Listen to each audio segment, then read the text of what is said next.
સાબરકાંઠા જિલ્લામાં તાલુકા પંચાયતની જાહેરાતને લઈને ભાજપમાં ઉત્સાહનો માહોલ જોવા મળ્યો। જિલ્લામાં કુલ 8 તાલુકા પંચાયતમાંથી 7 તાલુકા પંચાયત ભાજપના કબજામાં ગઈ છે, જ્યારે પોસીના તાલુકા પંચાયત આમ આદમી પાર્ટીના ફાળે ગઈ છે। હિંમતનગર તાલુકા પંચાયતના પ્રમુખ પદે નરેશભાઈ પરમાર અને ઉપપ્રમુખ પદે ઉષાબેન પટેલની સત્તાવાર જાહેરાત કરવામાં આવી। બંને પદ માટે માત્ર એક ઉમેદવારી નોંધાતા બંને ઉમેદવારો બિનહરીફ જાહેર થયા। પ્રમુખ અને ઉપપ્રમુખની જાહેરાત બાદ ડોક્ટર બાબા સાહેબ આંબેડકર સર્કલથી ભવ્ય રેલીનું આયોજન કરવામાં આવ્યું। કાર્યકરો અને આગેવાનો ઢોલ નગારા સાથે રેલીમાં જોડાયા। રેલી ટાવર ચોક ખાતે પહોંચી, જ્યાં સરદાર વલ્લભભાઈ પટેલની પ્રતિમાને ફૂલહાર અર્પણ કરવામાં આવ્યા। ત્યારબાદ તમામ આગેવાનો અને કાર્યકરો તાલુકા પંચાયતના સભાખંડ ખાતે પહોંચ્યા, જ્યાં ચૂંટણી અધિકારીની હાજરીમાં પ્રમુખ અને ઉપપ્રમુખના નામોની સત્તાવાર જાહેરાત કરવામાં આવી।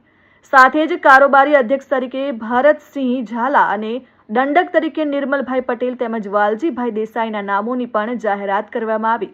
આ પ્રસંગે મોટી સંખ્યામાં ભાજપના હોદ્દેદારો, કાર્યકરો અને આગેવાનો હાજર રહ્યા અને નવા હોદ્દેદારોને ફૂલહાર પહેરાવી શુભેચ્છાઓ પાઠવી હતી। ચાલુ વર્ષમાં તાલુકા હિંમતનગરની તાલુકા પંચાયતની ચૂંટણીનું આયોજન થયેલું હતું, જે પૈકી આજે તારીખ 25/5/2026ના રોજ તાલુકા પંચાયતના પ્રમુખ અને ઉપપ્રમુખની ચૂંટણી હાથ ધરવામાં આવી હતી। જે પૈકી ગત રોજ એટલે કે 24/5/2026ના રોજ કુલ પ્રમુખ માટે એક દાવેદારી નોંધાવી હતી અને ઉપપ્રમુખ માટે પણ એક દાવેદારી નોંધાવી હતી।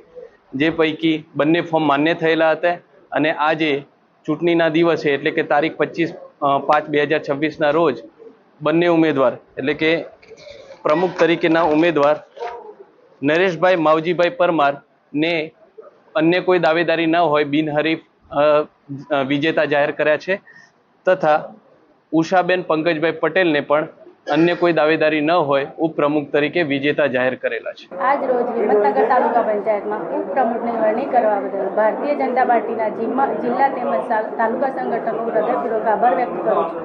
તેમજ ધારાસભ્યશ્રી તથા સાંસદ સભ્યશ્રીનો પણ હું આભાર માનું છું તથા મારી સાથે ચૂંટાયેલા તાલુકા સભ્યશ્રીઓનો પણ આભાર માનું છું। તેમજ પાર્ટીએ મને જે જવાબદારી સોંપી છે તેમાં જનકલ્યાણના કાર્યો કરી હિંમતનગર તાલુકો વિકાસના નવા શિખરો સર કરે તેવી આશા વ્યક્ત કરું છું। Vimal Patel, RN news, Sabarkantha.